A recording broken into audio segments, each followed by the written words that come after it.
Halo teman-teman, apa kabar? Kembali lagi bersama saya Yuri Sakalivi. Pada kesempatan kali ini kita akan melanjutkan seri atau playlist materi kita tentang web programming 1, di mana di pertemuan kemarin kita sudah membahas tentang pengenalan form pada HTML. Nah, sekarang kita sudah sampai pada pertemuan 7, yakni kita akan membahas tentang percabangan. Kebetulan di pertemuan 6 kemarin juga kita sudah sedikit membahas tentang contoh coding dari percabangan ini ya teman-teman. Jadi di pertemuan 7 ini kita akan lebih membahas detail tentang percabangan. Jadi langsung saja kita mulai perkuliahannya.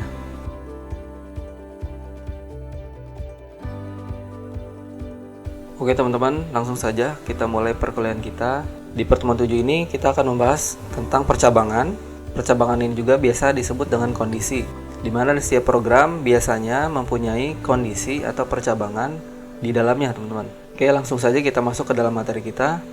Yang pertama, pernyataan seleksi. Nah, sebagian besar bahasa pemrograman mengandung pernyataan seleksi. Pada dasarnya, pernyataan seleksi adalah suatu mekanisme yang menjelaskan apakah pernyataan akan dikerjakan atau tidak. Hal ini tergantung kondisi yang dirumuskan. Kemudian dalam bahasa pemrograman PHP, pernyataan seleksi diterapkan dengan menggunakan statement if dan switch case. Jadi di pertemuan ini nanti kita akan membahas tentang statement if dan switch case ya teman-teman. Oke, pertama-tama kita mulai dari statement if terlebih dahulu ya. Kebetulan untuk di statement if ini ada beberapa metode statement if ini yang bisa kita gunakan, mulai dari if tunggal, if majemuk, if else, dan nanti kita sedikit akan bahas tentang nested if atau if bersarang. Jadi langsung saja, yang pertama kita akan membahas tentang if tunggal. Jadi statement if ini merupakan statement yang penting dan pasti terdapat di semua bahasa pemrograman ya. Statement ini berguna untuk membuat percabangan berdasarkan kondisi tertentu yang harus dipenuhi. Contoh codingnya seperti ini. Jadi di sini ada if, kemudian kondisinya apa, di dalamnya ada statement. Kemudian contoh penerapannya seperti ini. Di sini saya punya variabel hujan. Hujan ini misalkan di sini ya. Di sini harusnya ada titik koma ya. Jika hujan sama dengan iya, maka tampilkan bawa payung, seperti itu. Nah, prinsip kerjanya adalah perintah di atas akan dikerjakan apabila kondisi bernilai true atau benar ya. Sedangkan jika kondisi salah atau false, maka statement di atas tidak akan dikerjakan. Sederhananya, if hujan sama dengan ya ini kan akan menghasilkan nilai true ya. Karena di sini kita mempunyai variabel hujan sama dengan ya, maka nanti dia hasilnya true. Jika hasilnya true, maka dia akan dijalankan echo bawa payung, seperti itu ya. Kalau false untuk if tunggal, dia tidak akan dijalankan, seperti itu ya. Kemudian ada if else. Pernyataan else merupakan bagian dari pernyataan if. Else digunakan untuk memberikan alternatif perintah apabila kondisinya bernilai salah atau false. Nah, kalau tadi kan if tunggal ini tidak akan menjalankan apabila kondisinya bernilai false ya atau salah. Nah, untuk if else ini atau if dan else, jika nilainya false maka dia tetap akan dijalankan. Seperti apa contohnya? Contohnya seperti ini. If kondisinya apa, kemudian statementnya apa. Selain itu, jika kondisi ini bernilai false, maka statement yang akan dimunculkan apa? Contoh seperti ini penerapannya. Saya mempunyai variabel hujan sama dengan iya. Jika variabel hujan sama dengan iya, jadi ini harusnya ada tanda dolar ya. Harusnya dia memanggil variabel hujan ini.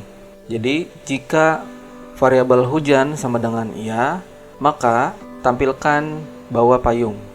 Selain itu, jika kondisinya bernilai false atau dengan kata lain tidak hujan, maka kita tampilkan iho tidak bawa payung, seperti itu ya. Jadi untuk if else ini dia ada penambahan di sini untuk yang kondisinya bernilai salah atau false ya, teman-teman. Oke, ini untuk if dan else. Ini masih mudah ya, teman-teman. Kita lanjut ke if majemuk. Jika pernyataan else memberikan alternatif pilihan kedua, maka untuk pernyataan else if dapat digunakan untuk merumuskan banyak alternatif pilihan ya. Atau dengan kata lain ini bisa lebih dari dua pilihan. Contoh codingnya seperti ini. If kondisi 1 apa, Kemudian statementnya apa? Selain itu, jika kondisi 2, maka statementnya apa? Selain itu, jika kondisinya 3, maka statementnya apa? Dan pilihan terakhir untuk else, statementnya apa? Jadi di sini untuk if majemuk mempunyai lebih dari 2 pilihan ya. Jadi tetap di sini jika kondisi if ini bernilai false, maka yang ini akan dijalankan. Di sini akan bertanya lagi, apakah kondisinya true? Jika true, maka tampilkan statement 2 atau jalankan statement 2 ya. Nah, jika yang kondisi 2 ini false juga, kita beralih ke else if yang ketiga atau kondisi yang ketiga. Jika kondisi ketiga ini true, maka kita akan jalankan statement 3. Apabila ketiga-tiganya ini tidak true atau false, maka pilihan terakhir ini kita menuju ke else. Ya, ini akan menjalankan statement keempat. Seperti itu ya untuk if majemuk. Nanti untuk penerapannya kita akan praktek. Oke, setelah ini saya akan menjelaskan if bersarang atau nested if. Oke, mungkin teman-teman yang dari BSI di sini di modulnya ini tidak ada nested if ya. Jadi di sini saya menambahkan untuk nested if atau if bersarang. Jadi sebetulnya di dalam if ini ada 4 ya, ada 4 tipe if yang bisa kita gunakan. Yang terakhir ini if bersarang ya. Jadi kita akan bahas percabangan bersarang, artinya percabangan di dalam percabangan ya, atau nested. Contohnya seperti apa? Contohnya seperti ini. Jika kondisi 1 hasilnya true, maka dia akan menjalankan di dalamnya. Di dalamnya ini ada if lagi, karena memang percabangan bersarang ya. Kemudian ada lagi nih di sini. If kondisi 1_1 jika nilainya true, maka dia akan menampilkan atau menjalankan statement 1_1. Selain itu, jika kondisi 1_1 bernilai false, maka else-nya akan dijalankan, yakni akan menjalankan statement 1_2. Nah, jika kondisi 1 ini hasilnya false, maka dia akan beralih ke else if. Else if kondisi 2 sama dengan true, maka dia akan menjalankan statement yang kedua. Kalau keduanya ini kondisi 1 dan kondisi 2 bernilai false, maka dia akan menyatakan pilihan terakhir atau menjalankan pilihan terakhir, yakni dia akan menjalankan statement 3. Contohnya seperti apa? Di sini saya punya user password ya. Ini biasanya digunakan untuk login. Di sini saya punya variabel user sama dengan yuris60. Untuk passwordnya di sini 12345. Kemudian kita akan cek dulu nih apakah username ini ada atau tidak dengan menggunakan coding ini. Jika variabel usernya sama dengan yuris60, maka di dalamnya nanti kita akan bertemu dengan percabangan lagi. Jika password sama dengan 12345, maka akan menampilkan Anda berhasil masuk ya. Jika ini passwordnya salah, maka dia akan menampilkan password Anda salah. Seperti itu ya. Oke, jadi di sini untuk else yang di sini password Anda salah, berarti di sini username-nya sudah betul ya, sudah ada nih yang yuris60-nya, tapi di sini passwordnya salah. Kemudian jika username-nya tidak ada, misalkan saya mengetiknya yuris21 misalkan ya, maka dia akan menampilkan maaf username belum didaftarkan. Seperti itu ya. Untuk if bersarang mungkin nanti teman-teman bisa coba codingan ini dan membuat file sendiri ya. Oke, sekarang kita langsung coding untuk if ini. Oke, silakan teman-teman buka kode editornya masing-masing. Oke, kalau sudah dibuka, ini hasil coding kita yang terakhir kali ya untuk form data diri menggunakan form dengan satu file. Oke, jadi di sini untuk contoh if-nya saya akan membuat studi kasus tentang menentukan grade mahasiswa yang diambil dari nilai ya. Oke, di sini langsung saja kita mulai untuk membuat file baru namanya contoh if majemuk ya .php. Oke, di sini seperti biasa kita gunakan HTML5. Di sini kita ganti contoh if majemuk. Oke, di sini saya langsung aja buat PHP-nya. Di sini saya punya variabel nilai, misalkan nilainya 80. Kemudian di sini kita akan langsung buat pernyataan if-nya, teman-teman ya. Jadi di sini if kondisinya apa? Berarti dolar nilai sama dengan 80, maka dolar grade sama dengan A. Seperti ini. Nah, di sini kalau diartikan akan menjadi jika variabel nilai ini sama dengan 80, maka grade-nya A. Berarti kalau nilainya 79 atau 81, dia tidak akan menampilkan apapun ya. Karena di sini dia menampilkan hanya sama dengan aja. Berarti bagaimana kalau misalkan kita mau di atas 80 nilainya A? Maka kita tinggal ganti dengan lebih dari sama dengan 80, maka dia akan menghasilkan grade-nya A. Tapi di sini ada problem juga. Kalau nilainya di atas lebih dari 100 ya, misalkan 101, 102, dia tetap akan menampilkan grade-nya A. Padahal yang kita tahu biasanya nilai ini paling maksimal 100 ya, teman-teman. Maka dari itu kita akan membuat dua kondisi di sini ya, menggunakan AND. Kalau menggunakan AND, yang pertama saya akan membuat dulu kurungnya. Jadi diawali dengan kurung. Jadi nanti tanda kurung ini fungsinya untuk menghasilkan nilai yang ada di setiap kurungnya terlebih dahulu ya. Jadi di sini kita akan menggunakan variabel n, dolar nilai kurang dari sama dengan 100. Nah, kalau sudah seperti ini, maka artinya jika nilainya lebih dari sama dengan 80 dan nilainya kurang dari sama dengan 100, maka akan menjadi seperti ini. Akan menjadi range ya, teman-teman ya. 80 sampai 100 ya. Maka dia hasilnya atau grade-nya A. Jadi tidak ada lagi tuh nilai 101, 102 dan ke atasnya akan dikonversi menjadi grade A. Seperti itu ya. Atau di sini kita ganti dulu nilainya 85 aja deh ya. Berarti di sini 85 sampai 100 ya. Oke, setelah ini saya akan membuat else if ya. Karena ini if majemuk, maka dia akan menggunakan else if. Else if nilainya lebih dari sama dengan berapa nih misalkan 75 dan dolar nilai kurang dari 85. Di sini saya menggunakan kurang dari, kalau mau angkanya 85 berarti nanti di sini akan menjadi 75 sampai 84 ya. Jangan sampai di sini teman-teman kasih tanda sama dengan, karena nanti akan menjadi seperti ini. Kalau nilainya 85, dia bingung mau masuk grade A atau nanti yang else if ini berarti grade B ya. Makanya di sini kita alternatifkan menjadi seperti ini, kurang dari 85 tidak menggunakan sama dengan, atau jika teman-teman mau seragam menggunakan sama dengan semua, maka angkanya ganti menjadi 84 ya. Nah, ini hasilnya sama aja, 75 sampai 84. Maka ini kita pindahin dulu.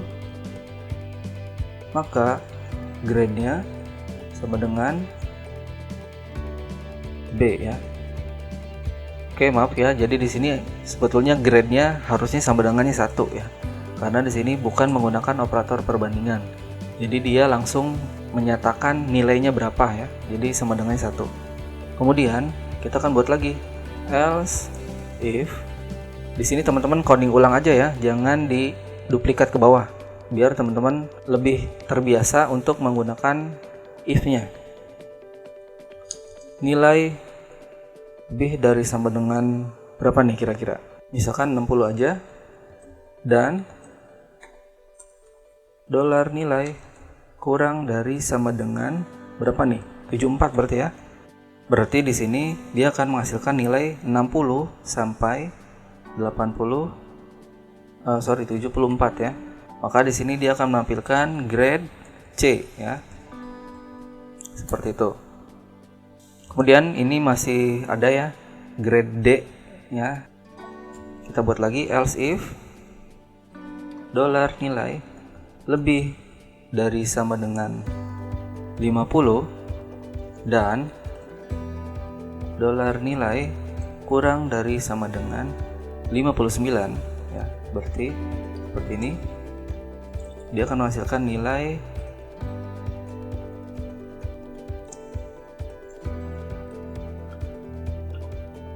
50 sampai 59 ya. Dia akan mengkonversi grade-nya adalah D. Kita buat lagi untuk yang E-nya. Kebetulan kalau E ini kan terakhir ya. Jadi tidak ada lagi nilai selain E. Sebetulnya di sini kita menggunakan else juga bisa. Else seperti ini grade D. Atau grade E ya maksudnya. Tapi di sini bagaimana kalau misalkan dia menginputkan nilainya adalah 101 atau misalkan minus 5 ya, di bawah 0 dan di atas 100, maka dia akan menghasilkan grade E ya, karena di sini adalah kondisi terakhir. Makanya kita tambahkan satu lagi di sini. Di sini kita tidak akan menampilkan grade E-nya dulu, tapi di sini saya akan membuat lagi nilainya. Dolar nilai lebih dari sama dengan 0 dan dolar nilai lebih dari sama dengan berapa nih? 49 ya. Maka ini berarti 0 sampai 49. Maka grade-nya E.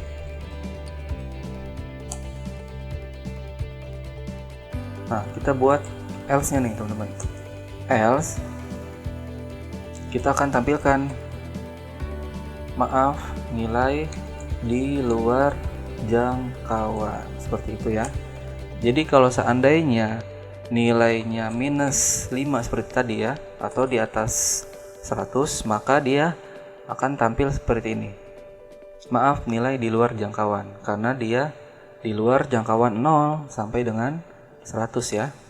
Misalkan di sini saya input nilainya 82D ya. Berarti kira-kira di sini akan menampilkan grade apa nih?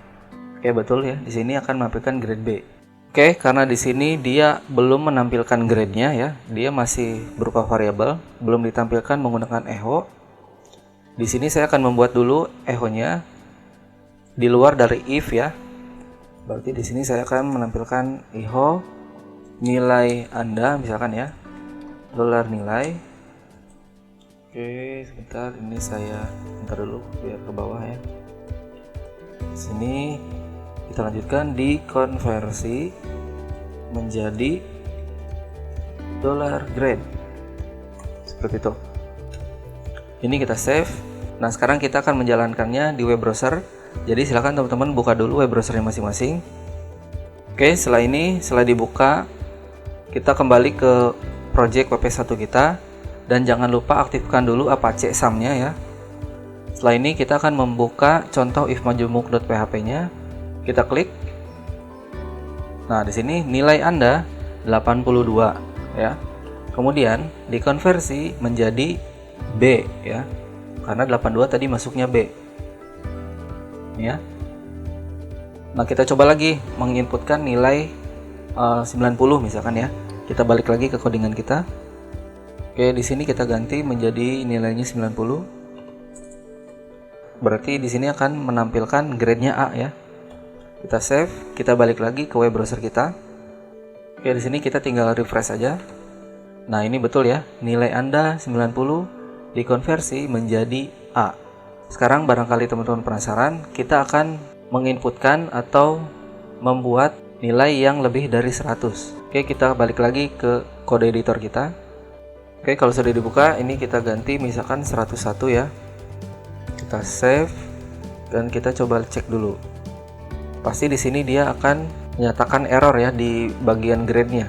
Karena di sini dia untuk nilai 101 atau di atas 100 ya, atau di bawah 0, dia tidak mempunyai nilai grade ya, atau variable grade. Oke, sekarang kita balik lagi ke web browser kita. Oke, setelah ini kita refresh. Nah, pasti di sini ada error ya, karena variabel grade-nya ini dia kosong. Tapi di sini dia akan menampilkan maaf, nilai di luar jangkauan ya. Jadi ini sama seperti contoh kemarin yang hobi ya di pertemuan 6. Jadi di sini masih undefined variable. Ini sebetulnya bukan salah dari coding ya. Ini dia notice biasa atau warning biasa bahwa variable grade-nya ini kosong ya. Seperti itu. Yang ini kosong nih. Oke ya, itu untuk if majemuk. Jadi mudah ya. Sekarang kita akan lanjutkan ke switch case ya. Sekarang kita balik lagi ke materi kita. Oke, kalau tadi statement if kita sudah bahas mulai dari if tunggal, if else, if majemuk, dan terakhir adalah nested if. Di sini saya punya contoh lain, yakni menggunakan statement switch. Langsung saja di sini statement switch. Statement untuk mengatur alur program berikutnya adalah switch ya, teman-teman. Selain if, salah satu keuntungan switch adalah bisa langsung mengevaluasi satu statement dan memerintahkan aksi di dalam jumlah yang lebih banyak ya. Misalkan contohnya seperti ini. Kalau di dalam if itu dia adalah nilai kondisi, di sini dia nilai ekspresi ya.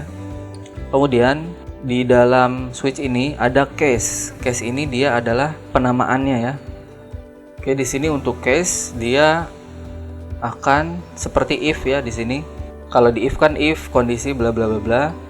Nah, di sini adalah case-nya nih. Oke, di sini apabila nilai satunya sedang kondisinya true ya, maka statement 1 yang akan dijalankan. Ini sama persis ya. Hanya berbeda cara penggunaan codingnya. Kemudian uniknya di switch case ini dia menggunakan titik 2 ya, bukan titik koma ya, untuk di bagian pendeklarasian case-nya. Kemudian di dalam statement, jika statementnya sudah selesai, menggunakan titik koma. Dan kita beri coding break di sini ya, tambahkan coding break untuk mendeklarasikan bahwa case dari nilai 1 ini sudah selesai. Setelah di break, maka kita bisa membuat case yang kedua dengan nilai yang kedua misalkan. Jika nilainya true, maka statement 2 yang akan dijalankan. Kita break lagi jika sudah selesai. Nah, kemudian ada default. Default ini kalau dalam switch adalah else-nya, pilihan terakhir ya, teman-teman. Pilihan terakhirnya apa? Nanti dia akan menjalankan statement-nya, seperti itu ya, untuk statement switch. Oke, sekarang kita langsung saja balik lagi ke kode editor kita. Kita akan praktek tentang switch ini ya, pernyataan switch. Silakan teman-teman buka kode editornya lagi. Oke, di sini saya akan membuat file baru. Namanya percabangan switch case.php. Kita enter. Kita gunakan HTML5. Percabangan switch case seperti ini ya. Nah, di sini untuk percabangan switch case ini kita akan membuat studi kasus tentang terbilang dari sebuah angka akan dikonversi menjadi teks ya, dari angka menjadi teks. Nah, ini kita akan buat langsung saja. Ini kita berarti di dalam PHP ya. Oke, pertama-tama di sini saya akan membuat variabel angka. Misalkan angkanya 9. Setelah ini saya akan membuat switch-nya di sini. Akan membuat percabangannya. Switch. Di sini untuk switch-nya ekspresinya ya, nilai ekspresinya saya akan menggunakan angka juga. Jadi di sini dia akan membuat percabangan dari si variabel angka. Oke, kurung kurawal ya. Di sini kita buat case pertama. Case pertama berarti kita mempunyai angka 0. Di dalamnya akan kita buat dolar terbilang sama dengan 0, seperti itu ya. Ini besar aja deh tulisannya. Oke, setelah ini jangan lupa di break ya. Setelah di break, kita buat case angka 1 terbilang sama dengan 1. Kita break lagi. Setelah ini saya akan membuat case 2. Oke, di sini karena sederhana, jadi videonya akan saya percepat ya. Silakan nanti teman-teman ikuti setelah saya.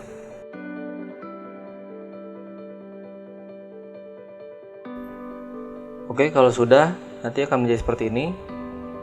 Oke, ini cukup banyak karena saya menggunakannya ke bawah ya. Teman-teman kalau misalkan mau tidak terlalu banyak, teman-teman bisa seperti ini aja, jadi satu baris. Nah ini, tapi saya di sini contohkan untuk yang tidak menggunakan satu baris biar teman-teman paham. Oke, di sini sudah membuat sampai 9 dan untuk defaultnya atau pilihan terakhirnya di sini saya menggunakan atau akan menampilkan angka di luar jangkauan seperti itu ya. Oke, setelah ini saya akan menampilkan echo bentuk terbilang dari dolar nilai adalah jangkauan, terbilang maksudnya, terbilang. Sip. Oke, setelah seperti ini kita cek dulu ke atas ya.